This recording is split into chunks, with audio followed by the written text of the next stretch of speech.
So this is the little SmallRig adapter that you can set up on your cold shoe mount here, or you could unscrew this and put it on a tripod because it has a threaded base.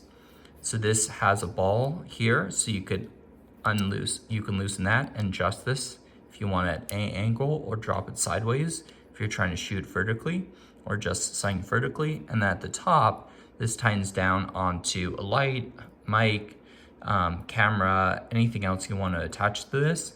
And it has a pad here, so it's non-marring, which is really lovely. This is also all metal, which I really like, so it's not plastic. You don't have to worry about things breaking or snapping, especially in transit.